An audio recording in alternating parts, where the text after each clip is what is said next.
तो सबसे पहला अनुभव तो बाबा ने मुझे यही कराया कि तुम चैलेंज किसे कर रहे हो, ये याद रखो, ये ध्यान रखो। इसलिए जो भी बोलो अच्छा बोलो। पर बहुत अच्छा लगा बाबा की कुटिया में पहुंचकर। ऐसा लगा कि बाबा ने मेरी इच्छा पूरी कर दी। हमेशा सोचती थी कि बैठूं यहाँ और इत्मीनान से बैठूं, कोई ना हो, बहुत आराम से बाबा के साथ बैठे, रो रेहान हो।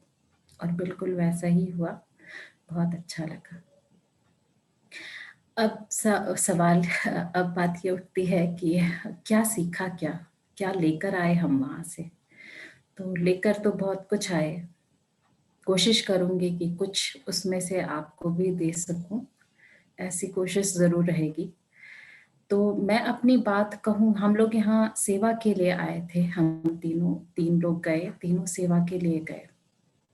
सेवा का सौभाग्य मिलना बहुत बड़ी बात होती है, लेकिन ये सेवा क्यों की जाती है, ये बहुत मायने रखता है। सेवा को जनरली हम ये मानते हैं कि ये कमाई का साधन है हमारे लिए। हम सेवा करेंगे तो हमें कुछ मिलेगा, आगे के जन्मों को हम सुधारेंगे, अपना भाग्य बनाएंगे। लेकिन ये सेवा ने मुझे ये सिखा दिया कि ये भाग्य बनाना, इसका अर्थ क्या होता है, भाग्य कैसे बनता है, क्यों कहते हैं कि सेवा से भाग्य बनता है। एक छोटी सी कहानी जो मैंने वहीं पढ़ी, उस कहानी को मैं आपके साथ शेयर कर रही हूँ। एक स्थान है, वहां पर किसी भवन का निर्माण हो रहा है। उस भवन का निर्माण कुछ मजदूर कर रहे होते हैं। एक संत उस स्थान से गुजरते हैं और वो संत वहां रुक कर एक मजदूर से पूछते हैं कि भाई तुम क्या कर रहे हो। वो मजदूर खींच उठता है क्योंकि उसके काम में रुकावट पड़ती है, तो वो खींचता है और वो कहता है दिखाई नहीं दे रहा, पत्थर तोड़ रहा हूं। संत उसी तरह से आगे बढ़ जाते हैं। आगे जाने पर उन्हें दूसरा मजदूर मिलता है और उससे भी वो यही प्रश्न पूछते हैं कि भाई तुम यहाँ क्या कर रहे हो। उसके माथे पर, मजदूर के माथे पर कुछ पसीने की बूंदें आ जाती हैं और वो बड़े ही कोमल भाव के साथ उत्तर देता है कि अपनी रोजी रोटी कमा रहा हूं। मजदूर की ये बात सुनकर संत फिर आगे बढ़ जाते हैं, तीसरे मजदूर के पास पहुंचते हैं। उससे भी यही प्रश्न पूछते हैं कि भाई तुम क्या कर रहे हो। मजदूर कहता है बहुत ही विनम्र भाव से, महाशय यहाँ पर एक बहुत ही सुंदर मंदिर का निर्माण हो रहा है, जहाँ पर हजारों भक्त अपनी झोली फैलाए हुए आएंगे, अपनी झोलियां भर कर जाएंगे, आंखों में आंसू लेकर आएंगे और होठों पर मुस्कुराहट लेकर वापस लौटेंगे। ऐसे पवित्र, ऐसे श्रेष्ठ स्थान के निर्माण में मैं अपना एक छोटा सा योगदान दे रहा हूं। संत ये भी बात सुनते हैं, लेकिन इन तीनों की बातों में हमें क्या समझ में आता है। आगे की कहानी तो यहीं पे समाप्त होती है, लेकिन ये कहानी हमें एक बहुत ही श्रेष्ठ संदेश दे रही है। कर्म एक ही है, लेकिन उस कर्म को करने वाले तीन व्यक्ति तीन दृष्टिकोण के साथ हमारे सामने खड़े हैं। जब हम ज्ञान में नहीं होते हैं, अज्ञान काल में हैं, तो हम पहले मजदूर की बात कर रहे होते हैं। जब हम भक्ति करना शुरू करते हैं, हमारी भक्ति हमारे चरम पर होती है, तो हम दूसरे मजदूर की तरह बात करने लगते हैं कि मैं तो अपनी रोजी रोटी कमा रहा हूं महाशय। लेकिन जब हम ज्ञानी बन जाते हैं ना, तो कोई भी कर्म, चाहे वो आप अपने शरीर के लिए ही क्यों ना कर रहे हों, उस कर्म में मात्र और मात्र कल्याण की भावना छुपी हुई होनी चाहिए। तब वो कर्म एक ज्ञानी का कर्म बनता है, वो कर्म एक श्रेष्ठ कर्म बनता है। जो श्रेष्ठ भाग्य लिखने का पुरुषार्थ हम सब कर रहे हैं, जिस 21 जन्म के वर्षे का इंतजार हम सब कर रहे हैं, क्या हमने कभी सोचा है कि वो एक छोटी सी चीज से जुड़ा हुआ है, और वो है मेरी श्रेष्ठ भावना। कर्म मैं अपने शरीर के प्रति भी करती हूँ। हर वो कर्म जो मैं इस शरीर को चलाने के लिए कर रही हूँ, वो भी एक सेवा है। बाबा कहते हैं चैरिटी बिगिंस एट होम। इतनी छोटी सी बात में बाबा ने सब कुछ सिखा दिया है। बेहद की सेवा का सौभाग्य मिलना बहुत बड़ी बात है, लेकिन उस बेहद की सेवा से सीख लेना, चैरिटी बिगिंस एट होम, यहीं से शुरू होता है। कहने का भाव यह है कि कोई भी कर्म हम करें, उस कर्म में श्रेष्ठता छुपी होनी चाहिए। उस कर्म में सर्व के प्रति कल्याण की भावना छुपी हुई होनी चाहिए। तब वो कर्म अपने आप सेवा का रूप ले लेगा। तीसरा मजदूर अपना काम ही कर रहा था ना, लेकिन उसकी बात ने सेवा का भाव ले लिया, और जहाँ सेवा है वहाँ सब कुछ प्राप्त है। इसलिए बाबा ने कहा है चैरिटी बिगिंस एट होम। जिनके प्रति हम कभी विद्रोही रहे, जिन्हें हम कभी पसंद नहीं कर सके, जिनके स्वभाव से हम अपने स्वभाव को कभी मिला नहीं सके, जिनके प्रति मेरे मन में शुभ भावना आने में कठिनाई होती है, यदि मैंने उनका दिल जीत लिया, यदि मैंने उनके प्रति अपने मन में करुणा का और स्नेह का भाव पैदा कर लिया, विश्वास करें कि वो सेवा ही है। जब हम स्व के प्रति और सर्व के प्रति सेवा का भाव ले आते हैं, वो अपने आप बेहद की सेवा का रूप ले लेती है। जरूरी नहीं है कि बेहद की सेवा के लिए हमें बहुत ज्यादा परेशान होना पड़े या बहुत ज्यादा कष्ट उठाना पड़े, तभी बेहद की सेवा होगी। मैं सिर्फ इतना कहना चाहती हूँ कि सेवा में गणित को नहीं लाना है, सेवा में स्नेह को लाना है। ऐसा मैं इसलिए कह पा रही हूँ कि इस बार मैंने बड़ी खास सेवा देखी। 2019 में पहली बार मैं सेवा पर गई थी।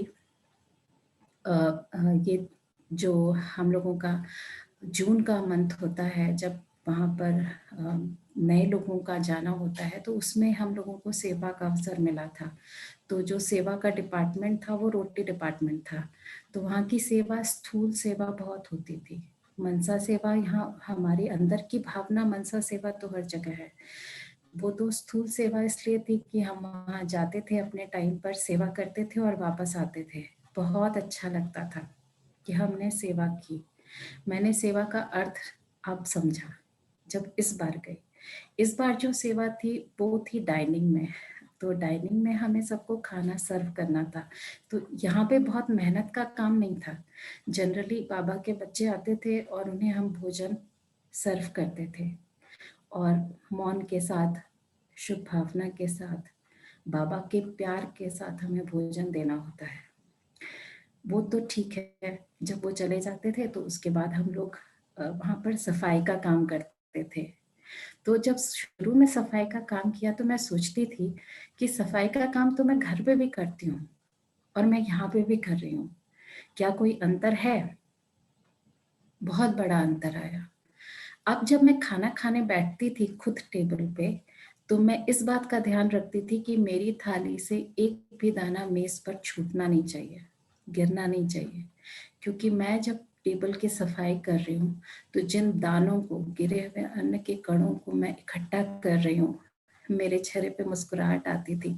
छोड़ के कोई गया है, सफाई कोई कर रहा है। इस बात का भाव छिपा हुआ शायद आप समझ पाए। तो छिपा हुआ भाव ये था कि जब मैं ऐसा करती हूँ, क्योंकि मुझसे भी ऐसा होता है कि मैं खाना खाऊं और मैं ध्यान नहीं देती हूँ कि कुछ गिर गया या कुछ छूट गया, लेकिन अब जब मैं उठती हूँ तो मैं इस बात का बहुत ध्यान रखती हूँ कि मेरे पीछे सफाई करने यहाँ पे कौन आएगा।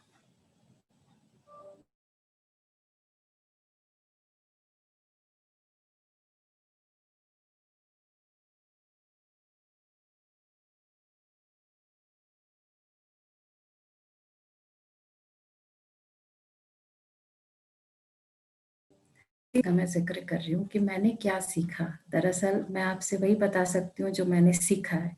तो मैंने तो यही सीखा कि ये छोटी-छोटी चीज़ें बहुत मायने रखती हैं। जब खाना लेने के लिए हम जाते हैं तो हमारे चेहरे पे जब बच्चे आते थे तो उनके चेहरे पे एक स्माइल होती थी। अक्सर वो हमसे ये कह के लौटते थे कि आप लोग बहुत अच्छी सेवा कर रहे हैं।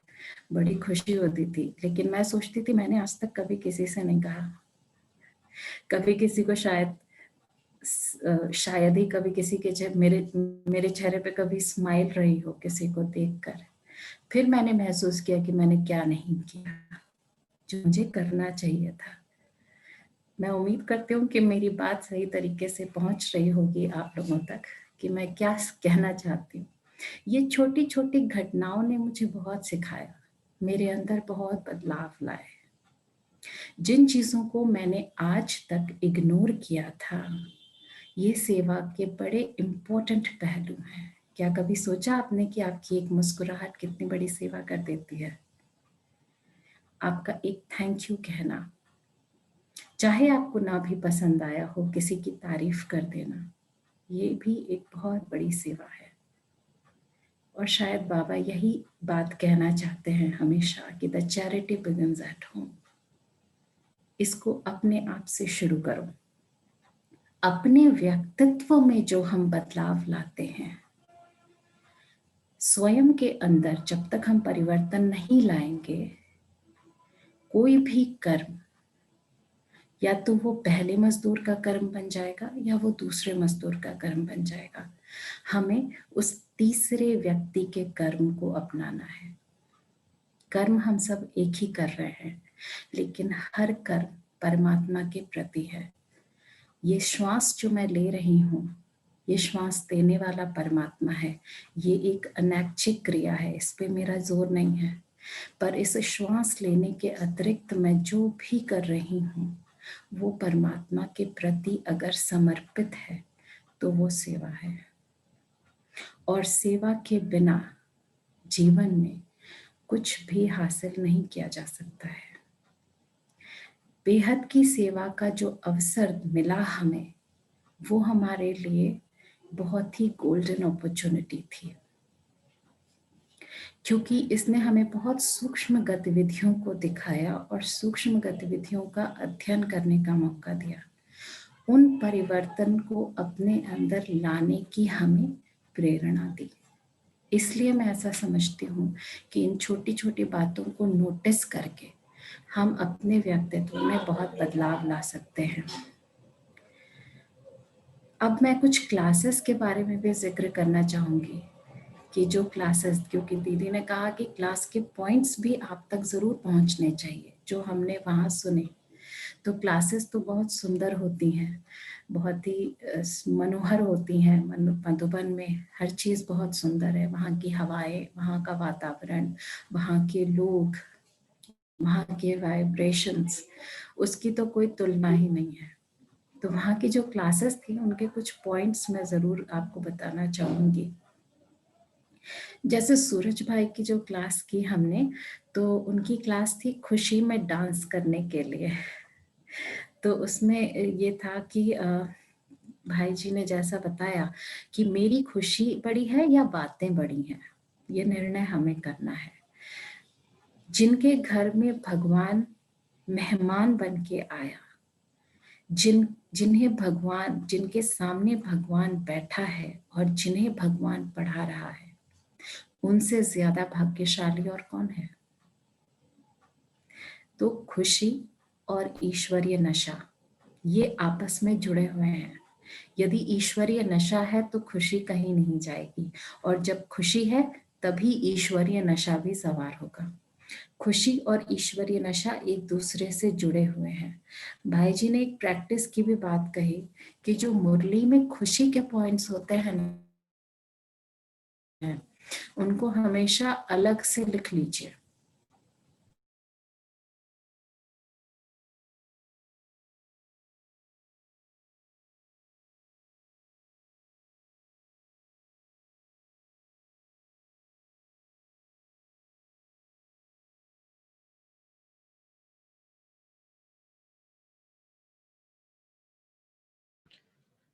ओम शांति। अभी नीतू बहन, आप अपना अनुभव सुना दीजिए।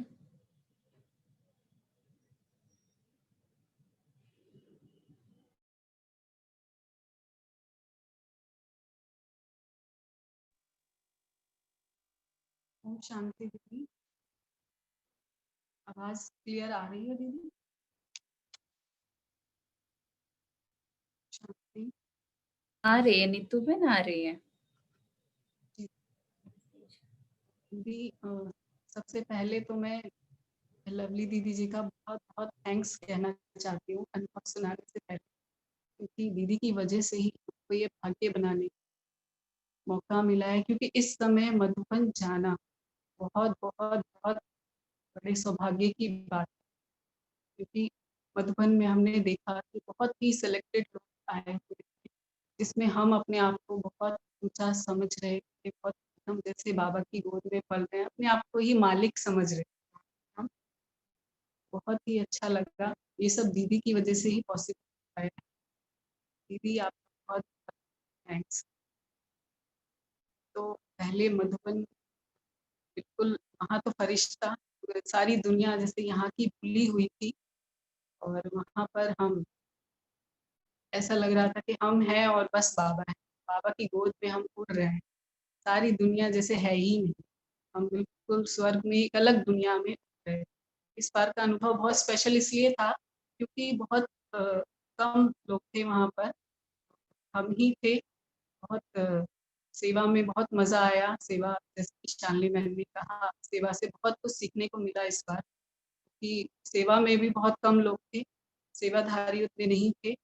सेवा का चांस बहुत अच्छा था।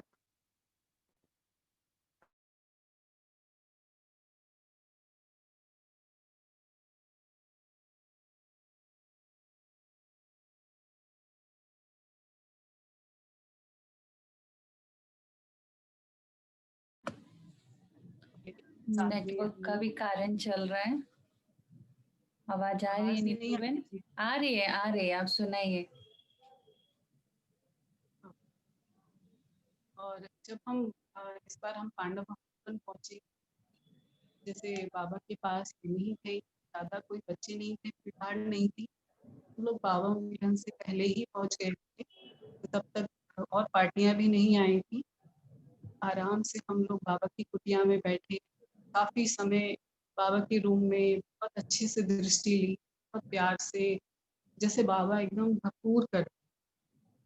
हमने वहां आराम से बैठ के बाबा के पास फोटो भी खिंचवाए और बैठे याद में दृष्टि ली बाबा की कुटिया में, शांति स्तंभ में। क्योंकि उस समय पार्टीज भी नहीं आए थे, हम लोग इसलिए पहले ही चले गए थे ताकि ज्यादा भीड़ भाड़ ना मिले। तो बहुत ही अच्छा रहा। और क्लासेस बहुत सुंदर, आशा दीदी की, उषा दीदी की, और ब्रिजमोहन भाई जी, सूरज भाई जी, राज भाई जी, बहुत सब महारथियों की क्लासेस हमने बहुत पावरफुल अटेंड। और सुबह सुबह जो हम अमृत वेला बाबा के कमरे में जाते थे, बहुत मजा आता। सेवाधारियों की क्लासेस मुरली भी सुबह ही होती है 5 बजे, तो सुबह ही हम लोग मुरली सुनते थे अमृत वेले के बाद। बहुत अच्छा लगता। और इसके अलावा न्यू ईयर, बाबा के साथ न्यू ईयर मनाया, बाबा के साथ क्रिसमस मनाया। तो बाबा के साथ सेलिब्रेट करना तो एक बहुत बड़ा सौभाग्य है हमारा। बहुत इंजॉय किया इस बार में, यही है। और दीदी जी से मिले, बड़ी दीदी से, चक्रधारी दीदी जी से भी हम मिले और जी लिया बहुत प्यार से। दीदी के साथ केक कटिंग किया और दीदी से बहुत प्यार से मिले भी, क्योंकि बहुत लोग थे नहीं। वो अनुभव मतलब कि मैं एक्सप्रेस भी नहीं कर पा रही हूँ कि कितना अच्छा लग रहा था। ऐसा लग रहा था कि जैसे हम ही हैं बस, और कोई नहीं है, बस इधर से उधर उड़ रहे थे। वहाँ पे सेवा में तो इतना मजा आया, बहुत ज्यादा। और जो भाई लोग थे वहाँ पर सेवा में इतने सहयोगी थे कि पहले हमको खिलाते थे, आप लोग अच्छे से खा लीजिए, उसके बाद सेवा करिए। उस सेवा में इतना मजा आता था कि लगता ही नहीं था हम सेवा कर, ऐसा लगता था कि बस जैसे कि प्यार पालना में पल रहे हैं। बहुत सुंदर रहा। और क्लासेस तो बहुत पावरफुल थे और सबसे अच्छी जो मुझे क्लास लगी वो उषा दीदी जी की क्लास थी, जिसके कुछ पॉइंट्स शेयर करना चाहती हूँ। दीदी की क्लास का टॉपिक था सहयोगी तो सहज योगी। उसके दीदी ने 3 आधार बताए सहयोगी कौन, सहयोगी कैसे हम बाबा के कार्य में सहयोगी बन सकते। उन्होंने 3 आधार बताए। पहला स्नेही, जो स्नेही है वो ही सच्चे सहयोगी बन सकते हैं। सहयोगी वो होता है जो पहले स्नेही बनता है। स्नेह स्नेह बहुत जरूरी है। अगर हम उसमें काउंटिंग करेंगे कि हम इतना सहयोग दे रहे हैं, हम कितना कर रहे हैं, हमें कितना मिलेगा, हमें इसका इतना मिल जाएगा, तो फिर वो स्नेह की भावना नहीं। तो पहले हम स्नेही बनते हैं, फिर हम सहयोग। दूसरा दीदी ने बताया शुभ भावना और शुभकामना। तो अगर हमारे अंदर विश्व कल्याण की भावना होगी, एक का भला नहीं कि हम इसका भला या उसका, दीदी ने कहा पूरे विश्व के परिवर्तन हम बने हैं, पूरे हमें विश्व का परिवर्तन करना है। तो सबके लिए शुभ भावना और शुभकामना होगी, तभी हम सहयोगी बन सकते।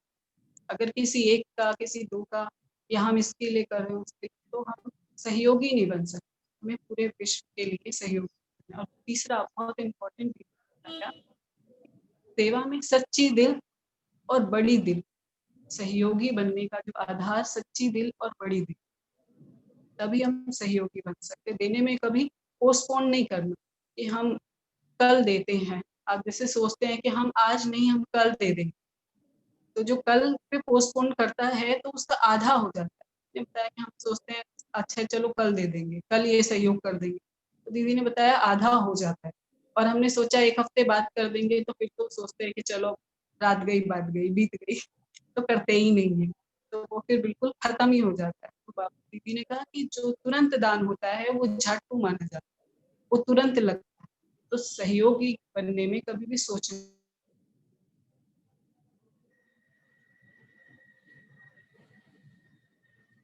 नहीं चाहिए।